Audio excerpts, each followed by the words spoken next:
जय हिंद फ्रेंड्स। आज हम लोग एनसीईआरटी सार संग्रह का भारत का भूगोल का लेक्चर 1 देखेंगे, ज्योग्राफी ऑफ इंडिया। और आप लोगों का about railway duty YouTube channel पर स्वागत है। ऐसी वीडियोस को देखने के लिए हमारे चैनल को सब्सक्राइब करें, वीडियो को लाइक करें, और अगर कुछ फीडबैक या कमेंट करना हो तो कमेंट कर सकते हैं, ताकि मैं वीडियो में और इम्प्रूव कर सकूं। ठीक है, आगे बढ़ते हैं। सामान्य परिचय, ए जनरल इंट्रोडक्शन। भारत किस गोलार्ध में अवस्थित है? तो उत्तरी पूर्वी गोलार्ध में अवस्थित है। देखते हैं मैप कैसा है। ऊपर जो है इंदिरा कॉल, उत्तर उत्तरस्त उत्तर उत्तरतम बिंदु जो है वो 37.37 डिग्री 6 मिनट से लेकर के नीचे दक्षिण में 8 डिग्री 4 मिनट तक है। और 68 degree west 68 degree 7 minute west से लेकर के 97 डिग्री 25 मिनट ईस्ट तक है। ठीक है, इसको आप लोग अच्छा से देख लीजिए, मैप को देख लीजिए पॉज करके। चलिए आगे बढ़ते हैं। क्षेत्रफल एरिया की दृष्टि से भारत का विश्व में कौन सा स्थान है? तो 7वां स्थान है। भारत भूभाग का विस्तार पूर्व से पश्चिम तक कितना किलोमीटर है? तो 2933 किलोमीटर है। और उत्तर से दक्षिण तक 3214 किलोमीटर है। पूर्व से पश्चिम तक 2933 किलोमीटर 2933 किलोमीटर, और उत्तर से दक्षिण तक 3214 किलोमीटर यानी 3214 किलोमीटर। भारत का क्षेत्रफल विश्व के कुल क्षेत्रफल का कितना प्रतिशत है? तो 2.4% है। भारत का अक्षांशीय विस्तार लैटिट्यूड एक्सपेंशन क्या है? तो 8 डिग्री 4 मिनट उत्तरी अक्षांश से 37 डिग्री 6 मिनट उत्तरी अक्षांश के मध्य। देशांतर रेखाएं लॉन्गिट्यूड लाइंस क्या निर्धारण करती है? समय एवं अवस्थिति को। कर्क रेखा ट्रॉपिक ऑफ कैंसर भारत के कितने राज्यों से होकर गुजरती है? तो 8 राज्यों से होकर गुजरती है। कर्क रेखा भारत के 8 राज्यों से होकर गुजरती है। तो वो कौन कौन से 8 राज्य हैं? गुजरात, राजस्थान, मध्य प्रदेश, छत्तीसगढ़, झारखंड, पश्चिम बंगाल, त्रिपुरा, मिजोरम। फिर से देखते हैं। गुजरात, राजस्थान, मध्य प्रदेश, छत्तीसगढ़, झारखंड, पश्चिम बंगाल, त्रिपुरा, मिजोरम। भारत को लगभग 2 बराबर भागों में कौन सा अक्षांश लैटिट्यूड विभाजित करता है? तो 23.5 डिग्री उत्तरी अक्षांश यानी कर्क रेखा भारत को 2 बराबर भागों में विभाजित करता है। भारत के सबसे पश्चिमी बिंदु गुहार मोती तथा पूर्वी बिंदु किबिथु अरुणाचल प्रदेश के मध्य सूर्योदय एवं सूर्यास्त में लगभग कितने घंटे का अंतर है? तो 2 घंटे का अंतर है। मतलब ईस्ट और वेस्ट के बीच में जो है, सबसे ईस्ट में जो पड़ता है किबिथु पड़ता है उत्तर अरुणाचल प्रदेश में, और सबसे वेस्ट में यानी पश्चिम में जो पड़ता है गौरमोती पड़ता है। इन दोनों के बीच में 2 घंटे का सूर्योदय या सूर्यास्त का अंतर है। भारतीय मानक समय रेखा India standard time line 82.5 degree किस शहर से होकर के गुजरती है? तो प्रयागराज के निकट मिर्ज़ापुर से। कुछ जगह नैनी भी है, तो नैनी वहीं बगल में ही पड़ता है, तो प्रयागराज के निकट मिर्ज़ापुर या नैनी कह सकते हैं। ठीक है। भारतीय मानक समय आईएसटी एवं ग्रीनविच माध्य समय जीएमटी में कितने घंटे का अंतर है? तो 5.5 घंटे का अंतर है। ग्रीनविच मीन टाइम से जो भारत मानक समय है 5.5 घंटे आगे है। यदि भारतीय मानक यामोत्तर इंडियन स्टैंडर्ड मेरिडियन पर माध्याह्न है तो 120 डिग्री पूर्वी देशांतर पर स्थानीय समय कितना होगा? 2:30 बजेगा। कितना बजेगा? 2:30 बजेगा। भारत का सुदूरस्थ दक्षिणतम बिंदु जो है साउदर्न मोस्ट पॉइंट कौन सा है? तो इंदिरा पॉइंट है। इंदिरा पॉइंट ग्रेट निकोबार द्वीप समूह, ग्रेट निकोबार आइलैंड पर स्थित है। इंदिरा पॉइंट कहाँ स्थित है? ग्रेट निकोबार आइलैंड पर स्थित है। भारत का एकमात्र जिला कौन सा है जिसकी सीमा 4 राज्यों को स्पर्श करती है? सोनभद्र, उत्तर प्रदेश। सोनभद्र एक ऐसा जिला है जो कि 4 राज्यों को स्पर्श करता है।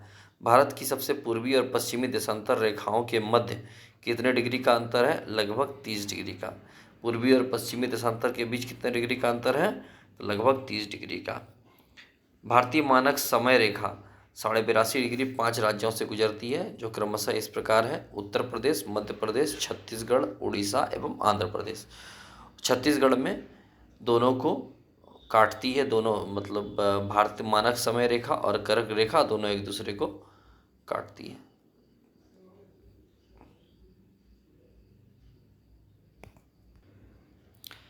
राज्य और केंद्र शासित प्रदेश को देख लेते हैं। इस मैप को पॉज करके आप लोग अच्छे से देख लीजिए। लेह लद्दाख, श्रीनगर, जम्मू कश्मीर, किसका लोकेशन कहाँ है, ये याद रहने से थोड़ा सा आसानी होती है एग्ज़ाम में क्वेश्चन बनाने में। आप लोग पॉज करके एक बार देख लीजिए। चलिए आगे बढ़ते हैं। ये कुछ फैक्ट दिया हुआ है, पढ़ते हैं। दादर व नगर हवेली तथा दमन व दीव का विलय के बारे में है। संसद ने लोकसभा में 27 नवंबर 2019 को तथा राज्यसभा में 3 दिसंबर 2019 को पारित दादर व नगर हवेली तथा दमन व दीव केंद्र शासित प्रदेशों का विलय विधेयक 2019 के माध्यम से उपयुक्त दोनों केंद्र शासित प्रदेशों का विलय कर दिया है। ठीक है, यह पुनर्गठन 26 जनवरी 2020 से प्रभावी है। कब से प्रभावी है? 26 जनवरी 2020 से प्रभावी है। अब नए केंद्र शासित प्रदेश का नाम दादर व नगर हवेली तथा दमन व दीव होगा। इसकी राजधानी दमन होगी। आगे देखते हैं। देश के चतुर्दिक अंतिम सीमा बिंदु। दक्षिणतम बिंदु है इंदिरा पॉइंट, ग्रेट निकोबार द्वीप। उत्तरतम बिंदु है इंदिरा कॉल, जम्मू कश्मीर। पश्चिमोत्तर बिंदु है गौरमोथा या गौरमोथी, गुजरात। पूर्वोत्तर बिंदु है किबिथु, अरुणाचल प्रदेश। मुख्य भूमि का दक्षिणतम बिंदु कन्याकुमारी, 8 डिग्री 4 मिनट उत्तरी अक्षांश, तमिलनाडु में पड़ता है। यानी दक्षिणतम बिंदु पूछे तो इंदिरा पॉइंट है जो कि ग्रेट निकोबार द्वीप में पड़ता है, लेकिन अगर मुख्य भाग का दक्षिणतम बिंदु पूछे तो कन्याकुमारी है, 8 डिग्री 4 मिनट उत्तरी अक्षांश, जो कि तमिलनाडु में पड़ता है। हिमालय की प्रमुख पर्वत श्रेणियों का उत्तर से दक्षिण तक क्रम देखते हैं, क्या है? काराकोरम, लद्दाख, जास्कर, पीर पंजाल, धौलाधर, शिवालिक। इसको आप लोग रट लीजिए, कभी कभी ये पूछा जाता है। काराकोरम, लद्दाख, जास्कर, पीर पंजाल, धौलाधर, शिवालिक। काराकोरम, लद्दाख, जास्कर, पीर पंजाल, धौलाधर, शिवालिक। चलिए अगले पेज पर आते हैं। किस देश के पास सर्वाधिक कटिबंध समुद्र पारीय क्षेत्रों सहित है? तो सबसे ज़्यादा फ्रांस के पास सर्वाधिक जो है समय कटिबंध है वो 12 है। दूसरे नंबर पर अमेरिका है जिसके पास 9 है। ठीक है। भारत मानक समय रेखा एवं कर्क रेखा एक दूसरे को छत्तीसगढ़ में काटती है। अभी हमने बताया भारत मानक समय रेखा और कर्क रेखा दोनों एक दूसरे को छत्तीसगढ़ राज्य में काटती है। भारत की मुख्य भूमि की तटीय लंबाई कितनी है? 6100 किलोमीटर है। भारत की मुख्य भूमि की तटीय लंबाई 6100 किलोमीटर। म्यांमार की सार्वत्रिक सीमा किस भारतीय राज्य को स्पर्श करती है? तो अरुणाचल प्रदेश। तो म्यांमार की सर्वाधिक सीमा किस भारतीय राज्य को स्पर्श करती है? तो अरुणाचल प्रदेश। जनसंख्या की दृष्टि से भारत का विश्व में कौन सा स्थान है? तो दूसरा। असम की सीमा कुल कितने राज्यों अथवा केंद्र शासित प्रदेशों को स्पर्श करती है? तो असम कुल 7 राज्यों को स्पर्श करती है। 7 राज्य या केंद्र शासित प्रदेश को स्पर्श करती है। टोटल 7 राज्य को ही स्पर्श करती है। रॉस द्वीप, नील द्वीप, हैवलॉक द्वीप का परिवर्तित नाम क्या है? तो रॉस द्वीप का हो गया नेताजी सुभाष चंद्र बोस द्वीप, नील द्वीप का हो गया शहीद द्वीप, हैवलॉक द्वीप का हो गया स्वराज द्वीप। रॉस द्वीप का नेताजी सुभाष चंद्र बोस, रॉस का बोस हो गया, रॉस का बोस हो गया, नील का शहीद हो गया, हैवलॉक का स्वराज हो गया। रॉस का बोस, नील का शहीद, हैवलॉक का स्वराज। भारत किस जल संधि द्वारा श्रीलंका से पृथक होता है? तो पाक जलडमरू मध्य।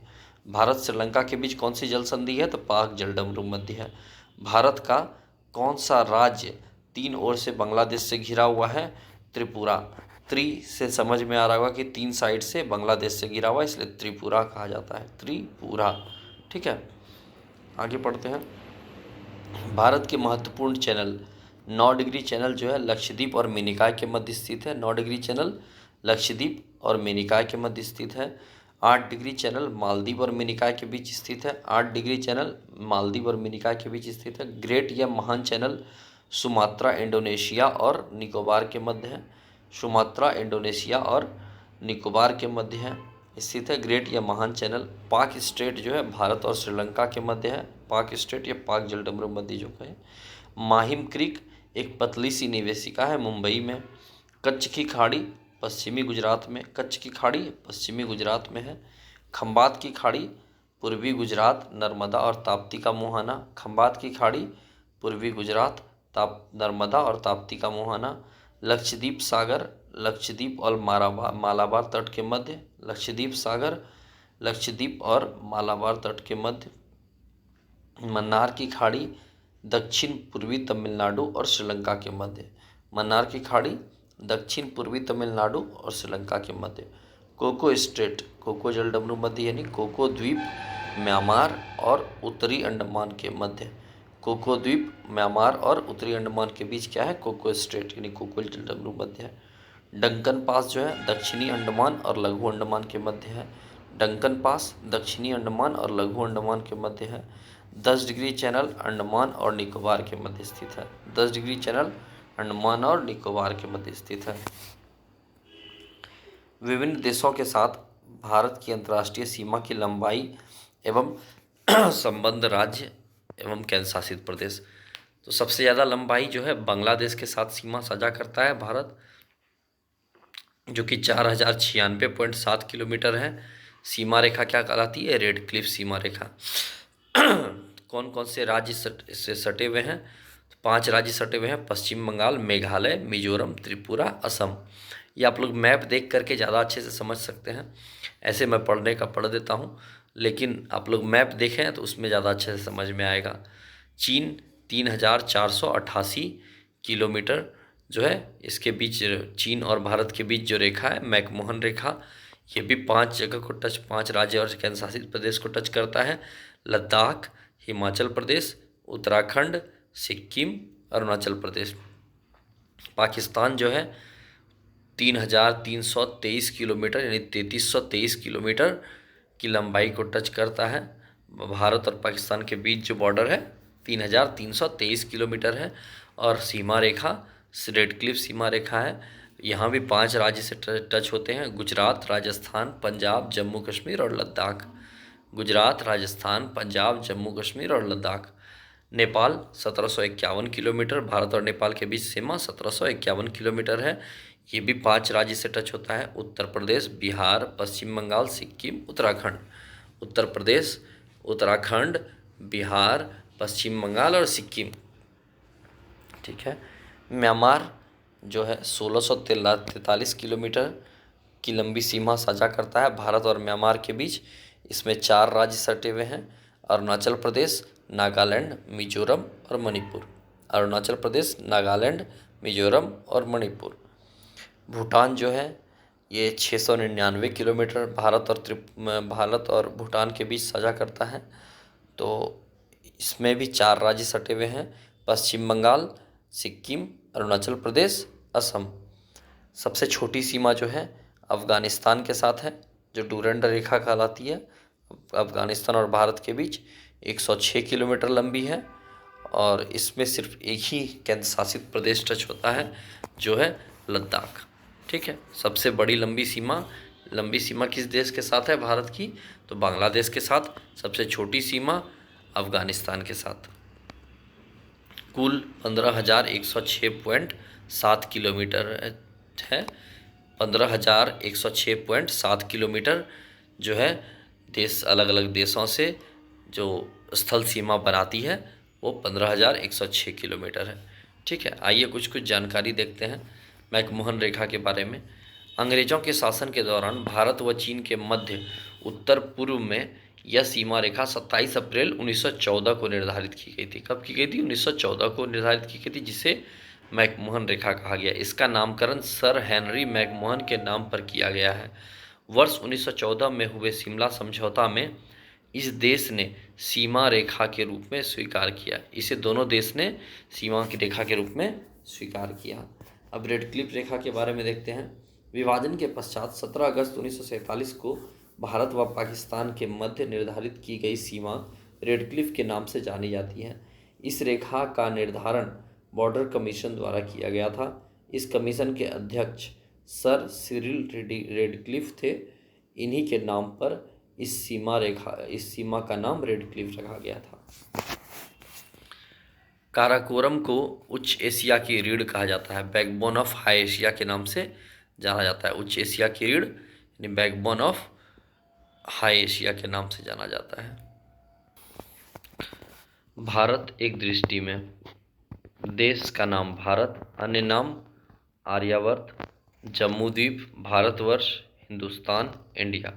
राजधानी नई दिल्ली। भौगोलिक स्थिति उत्तरी गोलार्ध में अवस्थित है। अक्षांशीय विस्तार 8 डिग्री 4 मिनट उत्तरी अक्षांश से 37 डिग्री 6 मिनट उत्तरी अक्षांश। देशांतरी विस्तार 68 डिग्री 7 मिनट पूर्वी देशांतर से 97 डिग्री 25 मिनट पूर्वी देशांतर। ज्यामितीय आकार चतुष्कोणीय। मानक समय 82.5 डिग्री पूर्वी देशांतर प्रयागराज के समीप। मिर्जापुर का ग्रीनविच माध्य से 5.5 घंटा आगे है। 82.5 डिग्री पूर्वी देशांतर भारत के 5 राज्यों उत्तर प्रदेश, मध्य प्रदेश, छत्तीसगढ़, उड़ीसा एवं आंध्र प्रदेश से होकर के गुजरती है। भौगोलिक विस्तार लंबाई उत्तर से दक्षिण तक 3214 किलोमीटर 3214 किलोमीटर। चौड़ाई पूर्व से पश्चिम तक 2933 किलोमीटर। स्थलीय सीमा 15,200 किलोमीटर। जलीय सीमा 7,516.6 किलोमीटर। प्रादेशिक जल सीमा समुद्र तट से 12 समुद्री मील या 12 नॉटिकल माइल। संलग्न क्षेत्र प्रादेशिक जल सीमा के आगे 24 समुद्री मील। अनन्य आर्थिक क्षेत्र संलग्न क्षेत्र से आगे 200 समुद्री मील तक। ठीक है। जलवायु मानसूनी जलवायु। क्षेत्रफल 32,87,263 वर्ग किलोमीटर। विश्व के कुल क्षेत्रफल का प्रतिशत 2.4%। क्षेत्रफल की दृष्टि से विश्व में स्थान 7वां। कुल जनसंख्या 121 करोड़ 8,54,977। विश्व की कुल जनसंख्या का 17.5%। ये डाटा 2011 की जनगणना के अनुसार है। जनसंख्या की दृष्टि से विश्व में स्थान द्वितीय। प्रथम चीन है। पुरुष जनसंख्या 62 करोड़ 32,70,258। महिला जनसंख्या 58 करोड़ 75,84,714। ग्रामीण जनसंख्या 83.37 करोड़ यानी ग्रामीण जनसंख्या 68.8% है। शहरी जनसंख्या 37.71 करोड़ जो कि 31.16% है। दशकीय जनसंख्या वृद्धि कितनी रही 2001 से 2011 तक 17.64%। लिंगानुपात 943 प्रति हजार पुरुष पर। 943 महिलाएं प्रति हजार पुरुष पर यानी 1000 पुरुष है तो 943 महिलाएं हैं। शिशु लिंगानुपात 918 प्रति हजार पुरुष यानी शिशु में अगर 1000 मेल है तो 918 फीमेल है। जनसंख्या घनत्व 382 व्यक्ति प्रति वर्ग किलोमीटर। कुल साक्षरता दर 74.04। पुरुष साक्षरता दर 82.14%। महिला साक्षरता दर 65.46%। अनुसूचित जाति जो है 20 करोड़ 13,78,086। कुल जनसंख्या का 16.6%। अनुसूचित जाति क्या है 16.6% है टोटल की। 20 करोड़ 13,78,086। अनुसूचित जनजाति की संख्या 10 करोड़ 42,81,034। कुल जनसंख्या का 8.6% है। अनुसूचित जनजाति 8.6%। अनुसूचित जाति 16.6%। राज्य की संख्या 28। केंद्र शासित प्रदेशों की संख्या 8। पर्वतीय क्षेत्र का विस्तार 10.7%। पहाड़ी क्षेत्र का विस्तार 18.6%। पठारी क्षेत्र का विस्तार 27.3%। मैदानी क्षेत्र का विस्तार 43.0%। यानी सबसे ज़्यादा मैदानी क्षेत्र का विस्तार है भारत में और दूसरे नंबर पर पठारी क्षेत्र आता है 27.7% के साथ। कर्क रेखा पर स्थित 8 राज्य गुजरात, राजस्थान, मध्य प्रदेश, छत्तीसगढ़, झारखंड, पश्चिम बंगाल, त्रिपुरा, मिजोरम। IST समय रेखा पर स्थित 5 राज्य उत्तर प्रदेश, मध्य प्रदेश, छत्तीसगढ़, उड़ीसा, आंध्र प्रदेश। अंतर्राष्ट्रीय सीमा से संलग्न राज्य और केंद्र शासित प्रदेश 18 है। अंतर्राष्ट्रीय सीमा से संलग्न राज्य और केंद्र शासित प्रदेश कितने हैं? कुल 18 है। तेल शोधनशालाओं की संख्या 23 है। तेल शोधनशालाओं की संख्या 23 है। पिछले बार NTPC में ये क्वेश्चन पूछा गया है तेल रिफाइनरी कितनी है, इसलिए इसको याद रखिएगा। राष्ट्रीय राजमार्गों की संख्या 962 31 दिसंबर 2022 तक। राष्ट्रीय राजमार्गों की संख्या 962। बड़े बंदरगाहों की संख्या 13। राष्ट्रीय पशु बाघ पैंथेरा टाइग्रिस वैज्ञानिक नाम। राष्ट्रीय विरासत पशु हाथी। राष्ट्रीय पक्षी मोर वैज्ञानिक नाम पावो क्रिस्टेटस। राष्ट्रीय वृक्ष बरगद वैज्ञानिक नाम फाइकस बेंगालाइनसिस। राष्ट्रीय पुष्प कमल वैज्ञानिक नाम नीलम्बो न्यूशेफेरा। राष्ट्रीय चिन्ह अशोक स्तंभ। राष्ट्रीय गान जन गण मन रचयिता रविंद्रनाथ टैगोर। राष्ट्रीय गीत वंदे मातरम रचयिता बंकिम चंद्र चटर्जी। राजकीय भाषा हिंदी।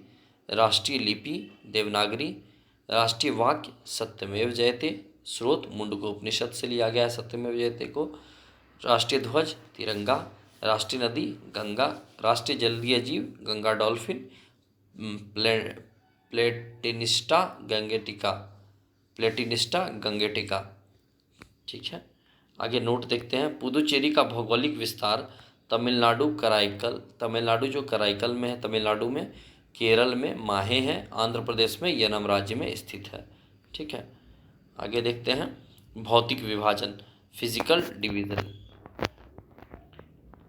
भारतीय उपमहाद्वीप मूलतः किस भूखंड का भाग था? तो गोंडवाना लैंड का भाग था। भारतीय उपमहाद्वीप मूलतः गोंडवाना लैंड का भाग था।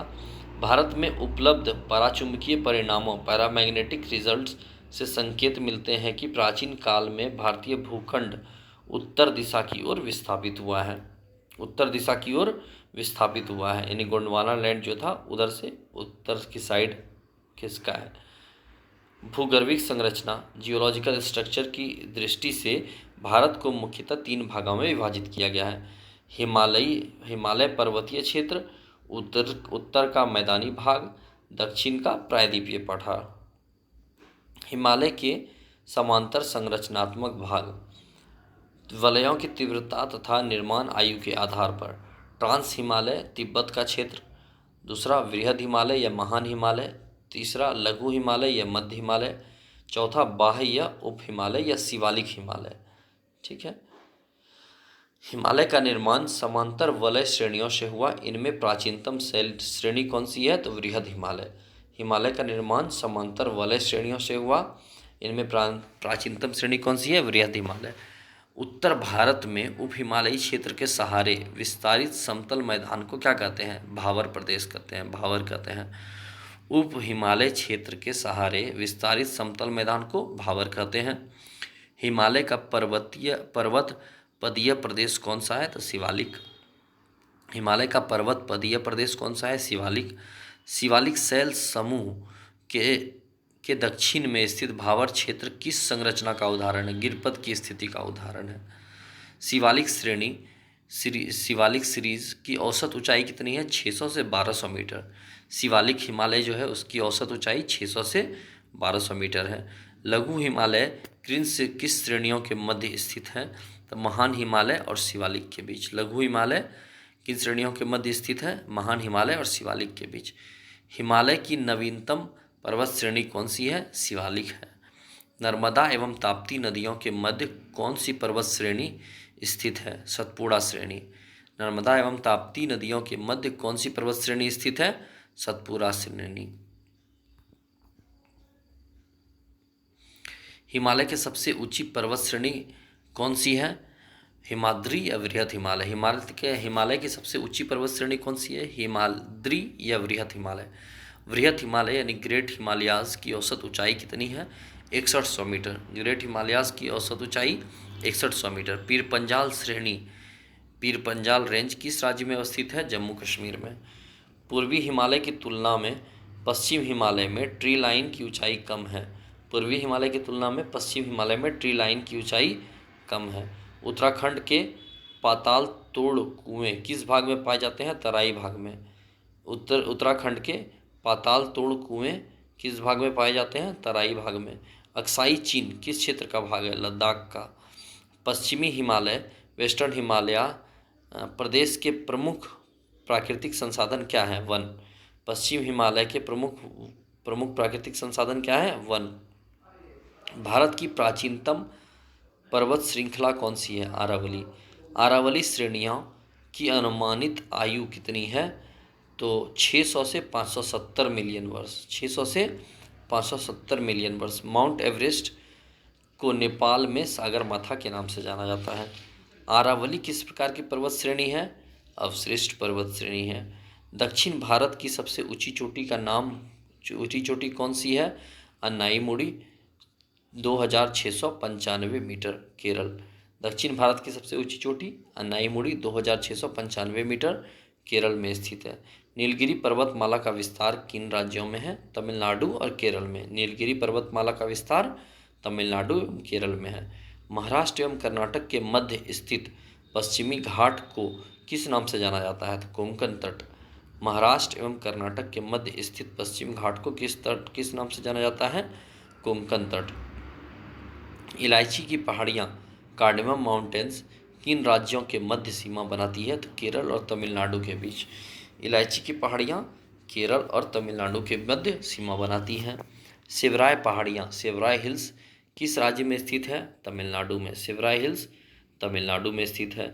पूर्वी घाट ईस्टर्न घाट और पश्चिमी घाट वेस्टर्न घाट परस्पर नीलगिरी की पहाड़ियों पर मिलते हैं। भारत की सर्वोच्च पर्वत चोटी कौन सी है? K2 Godwin Austen 8611 metre. Bharat की सर्वोच्च पर्वत चोटी गॉडविन ऑस्टिन यानी K2 8611 मीटर। विश्व की सबसे सर्वाधिक तीव्र ढाल वाली चोटी राकापोसी लद्दाख श्रेणी में स्थित है। ठीक है, ये माउंटेन रेंज दिया हुआ है, कहाँ कहाँ क्या है देखते हैं। कहाँ इधर ऊपर पे हिंदू कुश है, ऊपर पामीर काठ दिखा हुआ है, गॉडविन ऑस्टिन है, कुनलुन श्रेणी है, लद्दाख श्रेणी है, जास्कर श्रेणी है, नंदा देवी है, धौलागिरी। आप इसको स्क्रीनशॉट ले लीजिए या तो फिर वीडियो पॉज करके एक बार पूरा पढ़ लीजिए। मैं हालांकि एक बार पढ़ देता हूँ। इधर पूर्व साइड पे है नदी का है सिंधु, झेलम, चेनाब, रावी, सतलज। उसके बाद सबसे नीचे थार मरुस्थल, उसके बगल में आरावली श्रेणी। मध्य भारत का पठार आ गया। फिर ऊपर आते हैं तो ऊपर है गॉडविन ऑस्टिन, कुनलुन श्रेणी है, काराकोरम है, लद्दाख है, जास्कर है, पीर पंजाल है। उसके बाद धौलाधर है, वृहद हिमालय, शिवालिक, गंगा नदी, उत्तर भारत का विशाल मैदान और नदी दिया हुआ है घाघरा, गंडक इत्यादि है। इस साइड है धौलागिरी, नंदा देवी, धौलागिरी, अन्नपूर्णा, माउंट एवरेस्ट, मैकालू, कंचनजंगा, नामचा बरुआ। अपने हिसाब से आप लोग इसको स्क्रीनशॉट ले करके रख लें या तो पढ़ लें पॉज करके। उसके बाद नीचे है उत्कल का मैदान, महानदी, महेंद्रगिरी, जिंदागड़ा चोटी। उसके बाद अरमाकोंडा। उसके बाद नल्ला मल्ला हिल्स। उसके बाद इधर इस साइड है नीलगिरी पहाड़ी है, कोंकण है, महाबलेश्वर तट है, पहाड़ी है। इन सभी को आप लोग अच्छे से देख लेंगे, ये अच्छा रहेगा देखने पे। चलिए अब कुछ जो इम्पोर्टेंट फैक्ट्स है वो देख लेते हैं। माना दर्रा उत्तराखंड को किससे जोड़ता है? तो तिब्बत से जोड़ता है। नंदा देवी शिखर, नंदा देवी पीक किस राज्य में अवस्थित है? उत्तराखंड में। आरावली श्रेणी का उच्चतम पर्वत शिखर कौन सा है? गुरु शिखर 1722 मीटर, राजस्थान में है।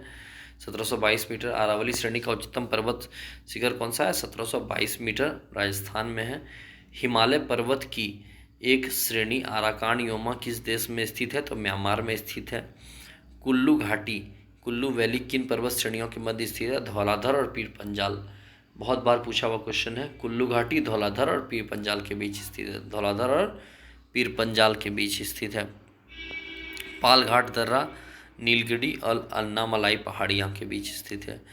पालघाट दर्रा किन पहाड़ियों के मध्य है? नीलगिरी और अन्नामलाई पहाड़ियों के बीच स्थित है। नाथुला दर्रा किस राज्य में अवस्थित है? सिक्किम में अवस्थित है। नाथुला दर्रा सिक्किम में अवस्थित है। उत्तराखंड में कोनधारी वनों एवं छोटे छोटे घास के मैदान को बुग्याल या प्यार के नाम से जाना जाता है। उत्तराखंड में कोनधारी वनों एवं छोटे छोटे घास के मैदान को बुग्याल या प्यार के नाम से जाना जाता है। आगे देखते हैं। पूर्वी हिमालय में औसत हिम रेखा स्नो लाइन 3500 मीटर तथा पश्चिमी हिमालय में 2500 मीटर होती है, ऊंचाई पर पाया जाता है।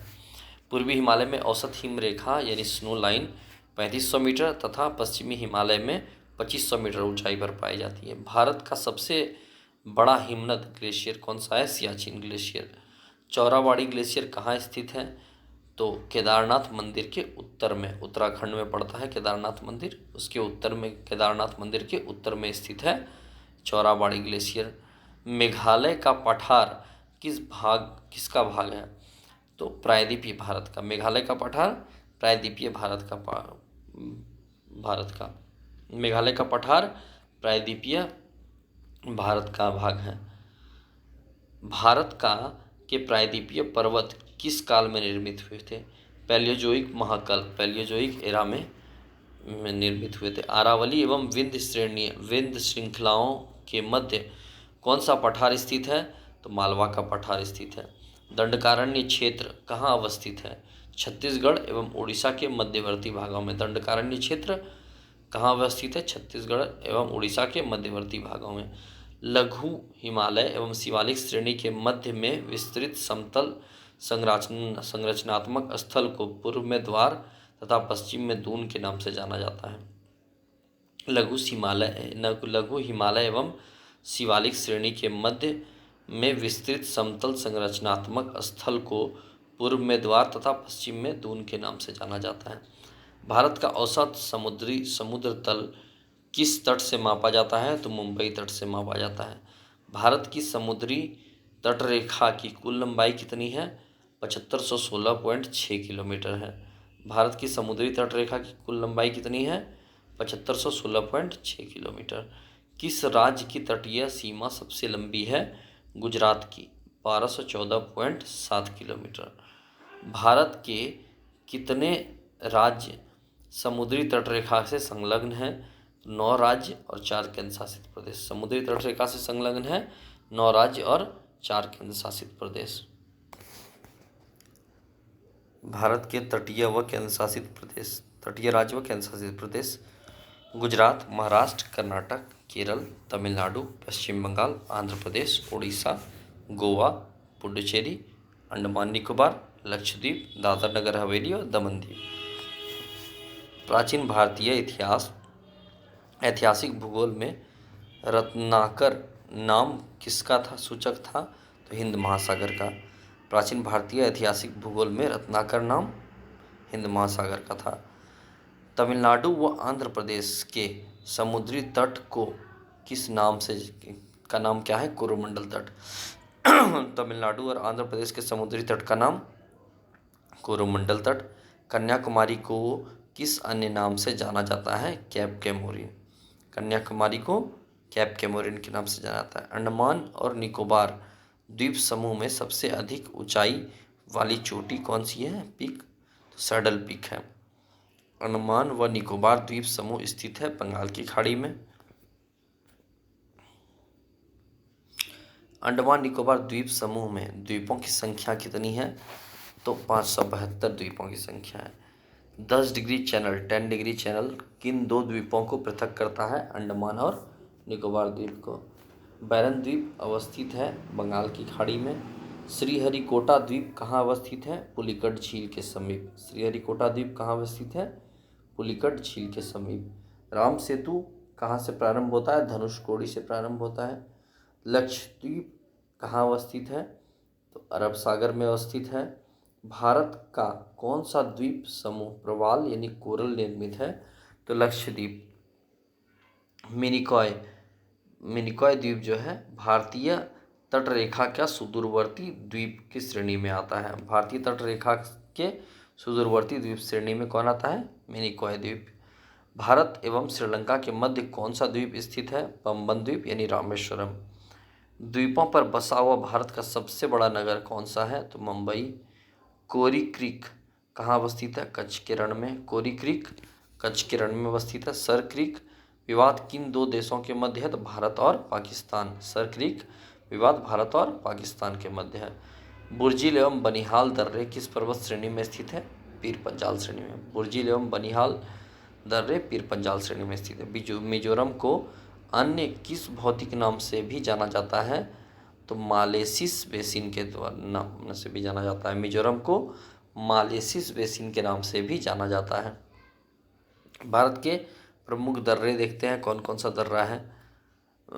मिनटाका दर्रा, अघिल दर्रा, काराकोरम, बुर्जिल, पीर पंजाल, जोजिला दर्रा, खारदुंगला दर्रा, लनकाला दर्रा, छांगला दर्रा। विश्व की सबसे ऊंचा मोटरेबल दर्रा जो है उमलिंगला दर्रा है। विश्व का सबसे ऊंचा मोटरेबल दर्रा हो गया आपका उमलिंगला दर्रा।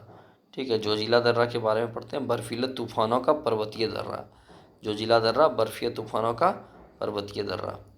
बीच में है इधर नीचे बनिहाल है, रोहतांग दर्रा है, बड़ा लाचला दर्रा, सिपकिरा दर्रा, थांगला दर्रा, माना दर्रा, नीति दर्रा, लिपुलेख। माना, नीति, लिपुलेख तीनों उत्तराखंड में है। सिपकिला दर्रा हिमाचल प्रदेश में है।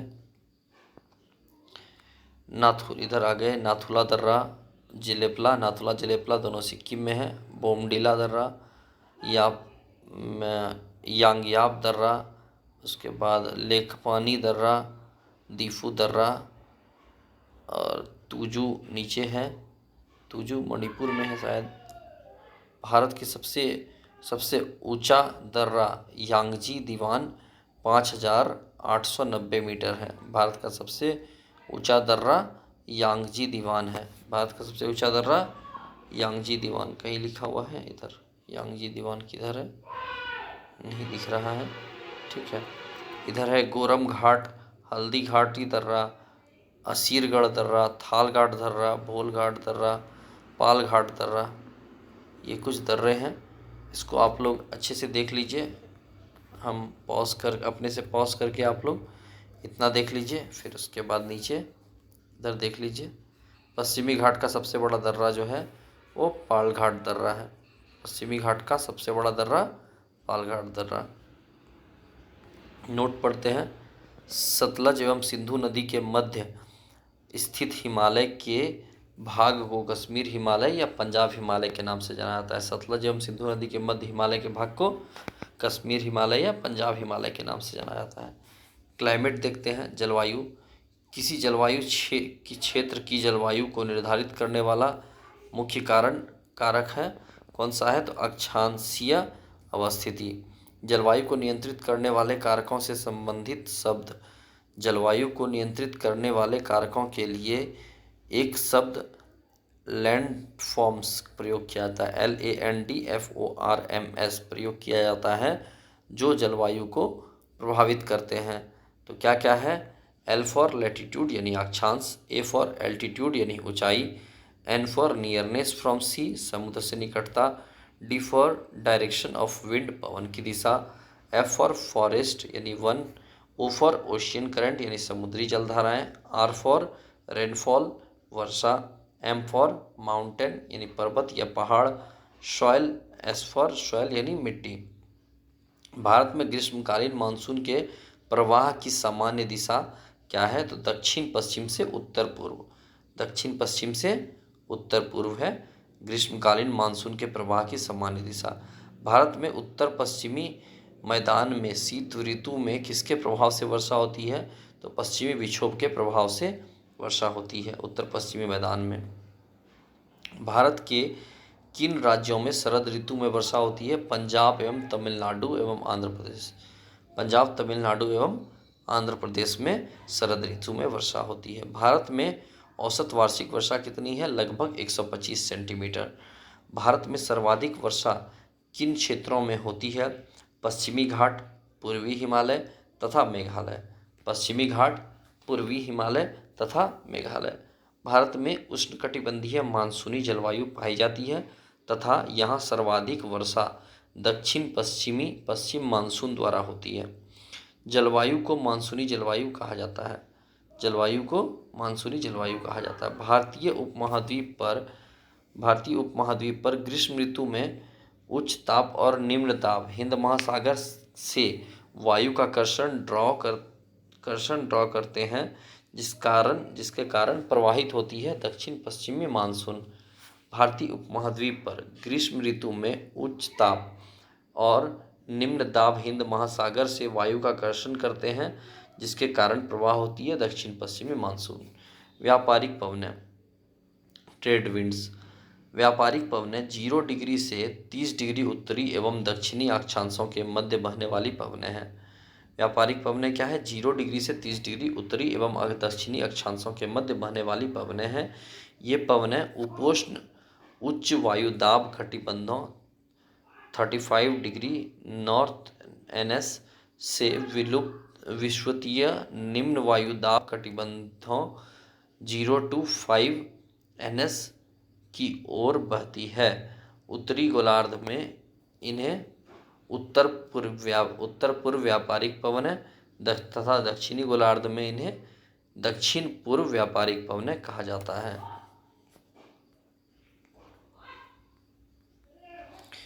पश्चिम बंगाल और असम में ग्रीष्म ऋतु में चलने वाली पवनों को स्थानीय भाषा में क्या कहा जाता है? तो पश्चिम बंगाल में काल वैसाखी और असम में चाय वर्षा कहा जाता है। ग्रीष्म ऋतु में जो चलने वाली पवनें हैं उसको काल वैसाखी और चाय वर्षा कहा जाता है। भारत में सबसे कम वर्षा वाला स्थान कौन सा है? तो लेह है। कोपेन ने वर्ष 1918 में विश्व की जलवायु को कितने वर्गों में विभाजित किया था? तो 5 वर्गों में विभाजित किया था। जलवायु निर्धारण के आधार को देखते हैं। वार्षिक एवं मासिक औसत तापमान, वार्षिक एवं मासिक वर्षा, तीसरा वनस्पति। कोपेन की योजना के अनुसार भारत के जलवायु प्रदेश, आइए देखते हैं। लघु शुष्क ऋतु वाची मानसूनी जलवायु AMW, वर्ण संकेत दिया हुआ है AMW। गोवा के दक्षिण में भारत का पश्चिम तट। शुष्क ग्रीष्म ऋतु AS, तमिलनाडु का कोरोमंडल तट। उष्णकटिबंधीय सवाना जलवायु AW, कर्क रेखा के दक्षिण में प्रायद्वीपीय पठार का अधिकांश भाग। अर्ध शुष्क स्टेपी जलवायु BSHW, उत्तर पश्चिमी गुजरात, पश्चिमी राजस्थान और पंजाब के कुछ भाग। उष्ण मरुस्थलीय जलवायु BWHW, राजस्थान का सबसे पश्चिमी भाग। शुष्क शीत ऋतु CWG, गंगा का मैदान, पूर्वी राजस्थान, उत्तरी मध्य प्रदेश, उत्तरी पूर्वी भारत का अधिकतर प्रदेश। शुष्क शीत ऋतु CWG, ठीक है। लघु ग्रीष्म तथा शीत आर्द्र ऋतु DFC, अरुणाचल प्रदेश, सिक्किम और असम। ध्रुवीय तुल्य जलवायु E, जम्मू कश्मीर, लद्दाख, हिमाचल प्रदेश और उत्तराखंड। टुंड्रा तुल्य जलवायु ET, उत्तराखंड के पर्वतीय क्षेत्र। अंत उष्णकटिबंधीय अभिसरण क्षेत्र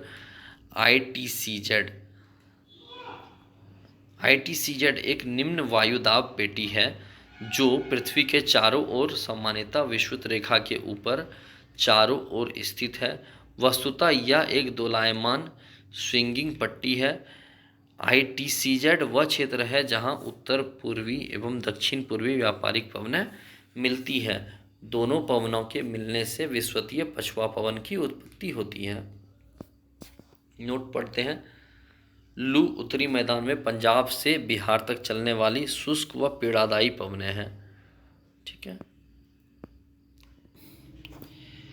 आइए देखते हैं दक्षिण पश्चिम मानसून के आगमन की सामान्य स्थितियाँ। तो ये 1 जून से चालू होता है, 25 मई को श्रीलंका में, और 25 मई को ऐसे नीचे से लाइनिंग देख सकते हैं कैसे कैसे 25 मई को कहाँ कहाँ जाता है। उसके बाद 1 जून को चेन्नई, तिरुवनंतपुरम चेन्नई, 1 जून को बंगाल की खाड़ी इधर होते हुए इम्फाल साइड है, ठीक है। 5 जून को हैदराबाद वाला एरिया जो है दिख रहा है, ठीक है। उसके बाद आगे देखते हैं 10 जून, 15 जून, 1 जुलाई, 15 जुलाई, 1 जुलाई, ऐसे करके ये बना हुआ है क्षेत्र। आप लोग इसको ध्यान से एक बार देख लें, ठीक है। आगे इस लाइन को पढ़ते हैं। भारत में दक्षिण पश्चिम मानसून का सामान्यतः कब से कब तक होता है? तो जून से सितंबर तक होता है। भारत में मानसून का आगमन सबसे पहले किस राज्य में होता है? तो केरल में होता है। भारत में नॉर्वेस्टर की उत्पत्ति कहाँ होती है? छोटा नागपुर पठार पर। भारत में नार्वेस्टर की उत्पत्ति कहाँ होती है? छोटा नागपुर पठार पर। तमिलनाडु में मानसून के समय मानसून के सामान्य महीने कौन से हैं?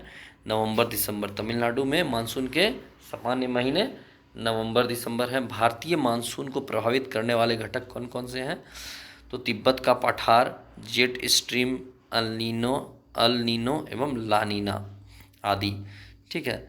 उत्तरी पूर्वी मानसून से सबसे अधिक वर्षा प्राप्त करने वाला राज्य कौन सा है? तो तमिलनाडु, कोरोमंडल तट। उत्तरी पूर्वी मानसून से सबसे अधिक वर्षा प्राप्त करने वाला राज्य कौन सा है? तो कोरोमंडल तट, ये तमिलनाडु में पड़ता है।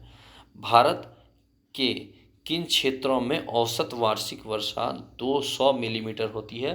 तो जम्मू कश्मीर एवं पश्चिमी राजस्थान। भारत के किन क्षेत्रों में औसत वार्षिक वर्षा 200 मिलीमीटर होती है? जम्मू कश्मीर एवं पश्चिमी राजस्थान। अमृतसर एवं शिमला लगभग एक ही अक्षांश पर स्थित है, किंतु उनकी जलवायु में भिन्नता का मुख्य कारण उनकी ऊंचाई में भिन्नता है। कॉफ़ी वर्षा एवं चेरी ब्लॉसम का संबंध है ग्रीष्म ऋतु के समाप्त होने के बाद होने वाली मानसून पूर्व की बौछार से। कर्नाटक में होती है। ठीक है। कॉफ़ी वर्षा एवं चेरी ब्लॉसम का संबंध ग्रीष्म ऋतु के समाप्त होने के बाद होने वाली मानसून पूर्व की बौछार से है, जो कर्नाटक में है। आम्र वर्षा, मैंगो शावर किस राज्य में से संबंधित है? केरल एवं तटीय कर्नाटक से संबंधित है। भारत में सर्वाधिक दैनिक तापांतर किस स्थान पर पाया जाता है? तो राजस्थान के मरुस्थलीय क्षेत्र में। तापांतर मतलब दिन और रात का ताप का डिफरेंस बहुत ज़्यादा होता है। भारत में मानसून के प्रस्फोट के लिए किसे उत्तरदायी माना जाता है? तो पूर्वी जेठ प्रवाह को उत्तरदायी माना जाता है। भारत में वर्षा का वितरण, distribution of rainfall in India. आइए देखते हैं। भारत में औसत वार्षिक वर्षा लगभग 125 सेंटीमीटर होती है, परंतु इसमें क्षेत्रीय भिन्नताएं पाई जाती है जो निम्नवत है। अधिक वर्षा वाले क्षेत्र पश्चिमी घाट, उत्तर पूर्व के उप हिमालयी क्षेत्र तथा मेघालय की पहाड़ियों पर अधिक वर्षा होती है। यहाँ वर्षा 200 सेंटीमीटर से अधिक होती है। खासी और जयंतिया पहाड़ियों के कुछ भागों में 100 सेंटीमीटर से भी अधिक वर्षा होती है। ब्रह्मपुत्र घाटी तथा निकटवर्ती पहाड़ियों पर 200 सेंटीमीटर से कम वर्षा होती है।